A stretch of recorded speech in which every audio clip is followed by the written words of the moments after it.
Usted y su servidor de la Facultad de Ciencias Políticas de nuestra máxima casa de estudios de la UNAM, le preguntaría, de acuerdo con el desmantelado Centro de Estudios de Movimientos Alzados o Movimientos Revolucionarios, de no ganar usted la elección en el 2018 o ganarla Antonio Meade Curibreña o Ricardo Anaya, ¿México estaría inmerso en un levantamiento social? Como tema número uno. Tema dos, señor presidente, tal vez la Cuarta Transformación gobernaría México desde 2006 si usted, con todo respeto, no desistía de participar en el primer debate de candidatos a la presidencia como candidato de la Coalición por el Bien de Todos en aquel mes de mayo del 2006. Esto es el primer planteamiento, señor presidente. No, pues son muy buenas las preguntas. Yo pienso que fue muy oportuna la decisión del pueblo de México de llevar a cabo un cambio verdadero. Le agrego verdadero, porque la palabra cambio ya sabemos cómo la usaron y la desgastaron. Y cuando la usaron mucho, llegaron al gobierno y no hubo ningún cambio. Al contrario, se profundizó en la misma política antipopular, entreguista, y continuó la corrupción. Entonces, lo nuestro significó un cambio verdadero, un cambio real, una transformación. Lo he dicho muchas veces, pacífica, pero profunda, igual de profunda que la independencia, que la reforma, que la revolución.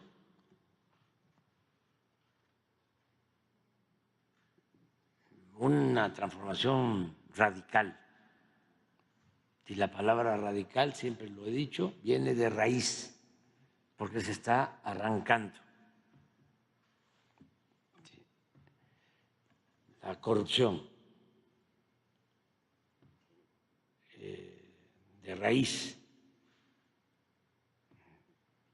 y se están llevando a cabo cambios que nunca se habían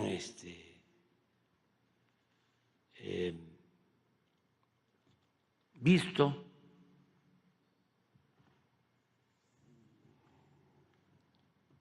De manera pacífica, ordenada. Sin duda,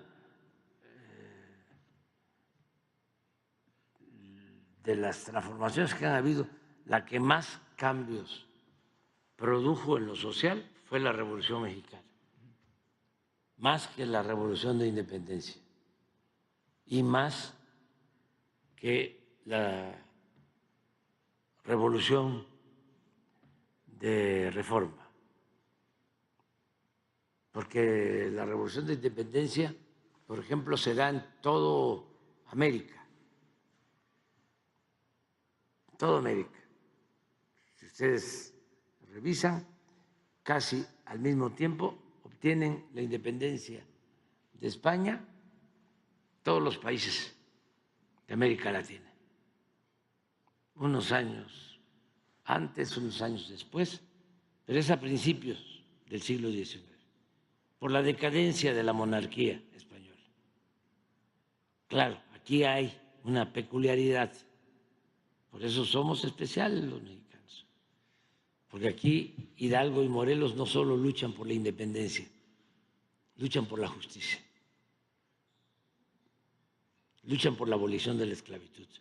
Eso no pasa en otros países, pero no deja de ser, ¿sí?, un movimiento de masas, pero sin la profundidad suficiente para cambiar la estructura de dominación colonial. Sigue habiendo, por ejemplo, esclavitud, Porque una cosa es que Hidalgo haya proclamado la abolición de la esclavitud y otra cosa es que la esclavitud haya desaparecido. No desapareció. En todo el siglo XIX, la esclavitud es abolida hasta 1914, 1915, 100 años después de la abolición de la esclavitud proclamada por Hidalgo. Entonces, no hay un cambio estructural. Siguen las haciendas, siguen los peones acasillados, siguen las injusticias. Luego, el movimiento de reforma, pues es un movimiento de una minoría. Los liberales no eran muchos. En un pueblo mayoritariamente dominado por el clero. Fue una hazaña, un milagro, dicen algunos, una chiripa, de que un puñado de liberales hayan llevado a cabo una transformación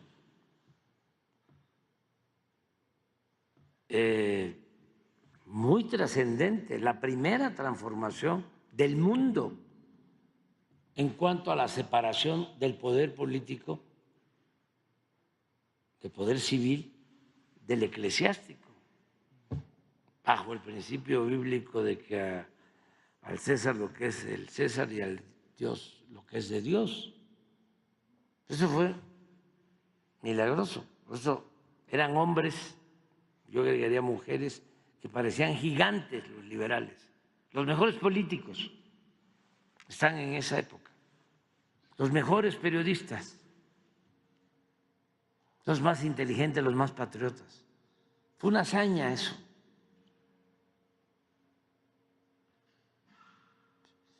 Pero tampoco modificó la estructura de dominación.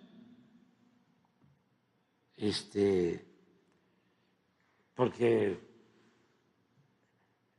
se le expropiaron las tierras al clero y surgieron o se fortalecieron los grandes latifundistas, los grandes hacendados, que se beneficiaron con la expropiación de las tierras del clero.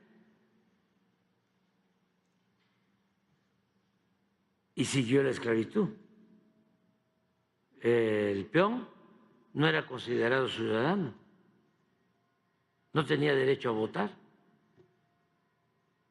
Luego, la Revolución Mexicana, esa sí fue transformadora en lo social, porque tuvo que ver con la lucha por la tierra, la lucha por mejores condiciones laborales.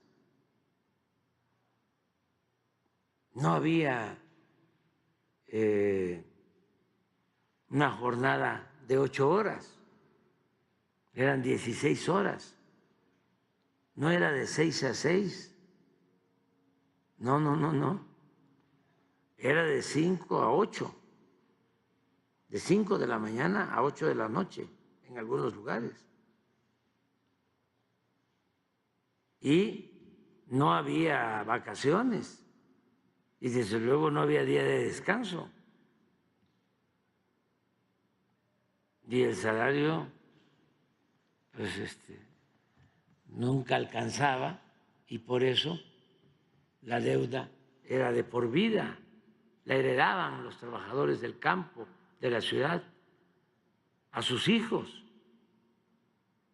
Entonces, sí, la revolución fue un cambio muy importante, no en lo político, en lo social, en lo económico.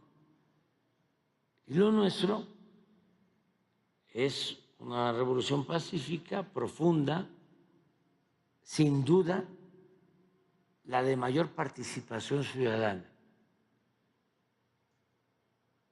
porque es de millones de mexicanos.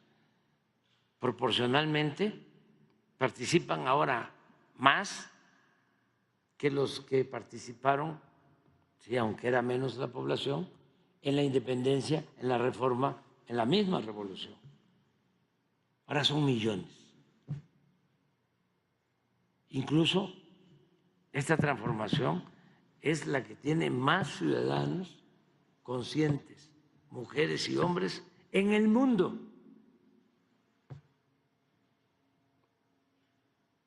Porque aquí no solo tomó conciencia una vanguardia, un grupo, una dirección. Aquí se tomó conciencia de abajo hacia arriba y fueron millones. Y eso platicas con la gente en la calle y te dice, y están informados de todo.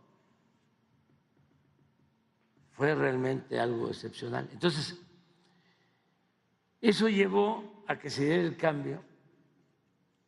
Esto no lo percibían arriba, como lo estamos viendo ahora. No lo perciben. Siguen pensando de que hubo fraude, de que se utilizó inteligencia artificial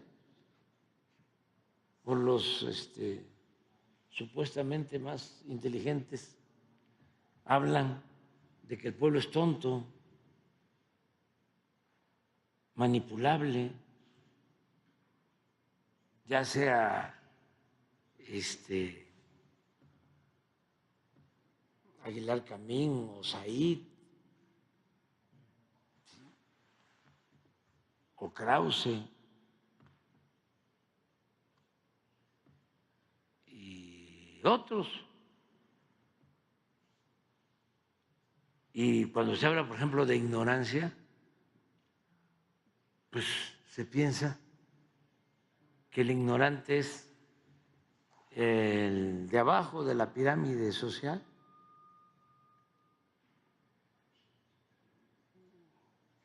Y hay quienes pertenecen a sectores de clase media que están completamente desinformados.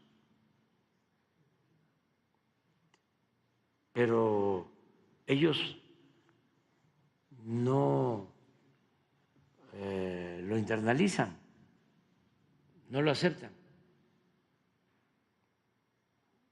Al contrario, los que estamos mal somos nosotros, sobre todo la gente que se deja manipular, que es fanática.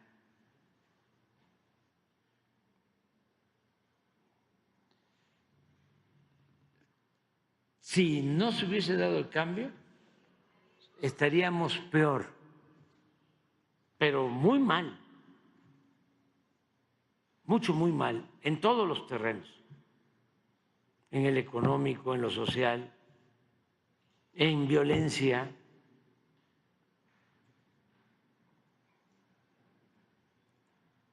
Habría mucha inestabilidad política. Nosotros no tenemos problema, no se reprime a nadie. ¿Cuántas manifestaciones han habido de protesta? Como unas 10. ¿Cuántas veces han llenado el Zócalo? Como unas 5 veces. En todo el sexenio.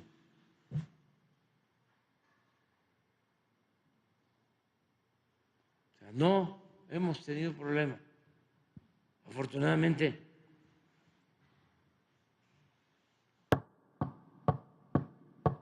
toco madera, no ha habido crímenes de Estado. No olvidemos eso. ¿Por qué se nos va a olvidar? ¿Y por qué no vamos a decir de que con Calderón hay 2 accidentes y pierden la vida 2 secretarios de Gobernación. Lamentablemente, nosotros afortunadamente no nos ha pasado eso y no queremos que nos suceda. Pasaron las elecciones, se habló de violencia, cuidamos a todos los candidatos y afortunadamente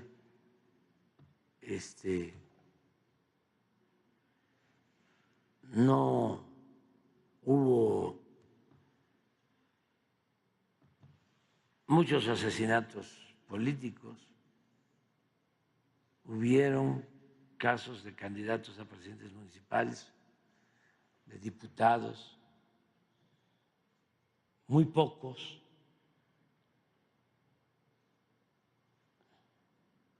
Pero, ¿qué se nos va a olvidar?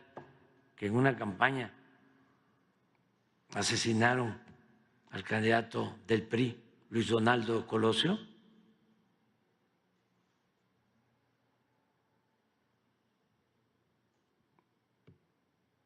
Entonces, estamos terminando bien, no tenemos problemas en la economía, sobre todo en lo que tiene que ver con la economía popular.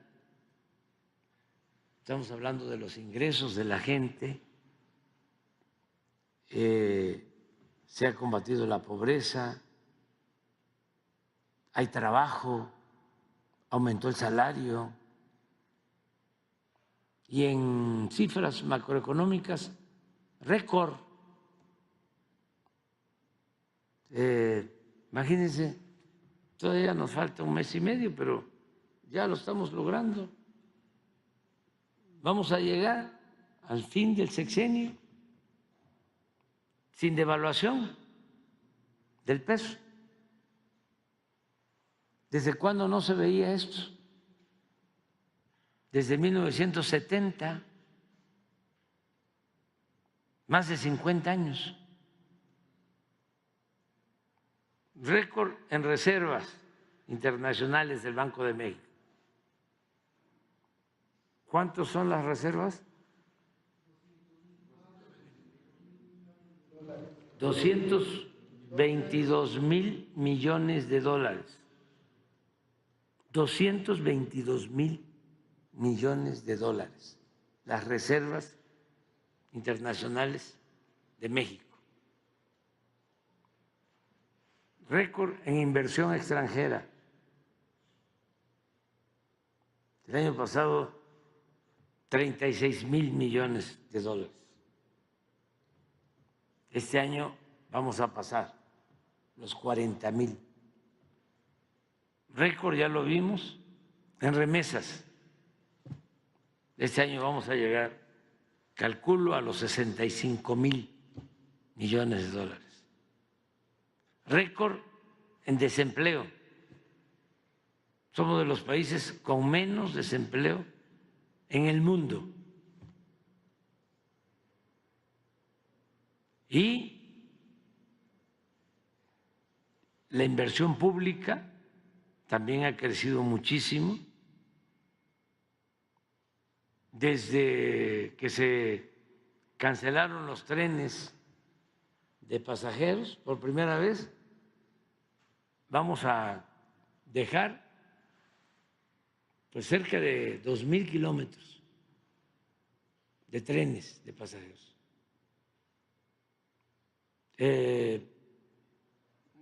Aumentamos nuestra capacidad de producción de combustible, pues como en un 50%. Nada más la refinería de Dos Bocas significa producir el 20% de la gasolina que consumimos y ya está produciendo. La que compramos, la de Deer Park, es como el 15% de toda demanda de gasolina. Y las 6 que hemos reparado también aumentaron de 500,000 barriles a cerca de 900,000 barriles de proceso de crudo. La industria eléctrica, si no hubiésemos intervenido, estaríamos produciendo el 10% de la energía eléctrica del país, si se hubiese mantenido la tendencia. Y ahora estamos produciendo 52% y vamos a terminar el año con 61%. Se rescató la Comisión Federal de Electricidad, se rescató Pemex. Entonces, bien,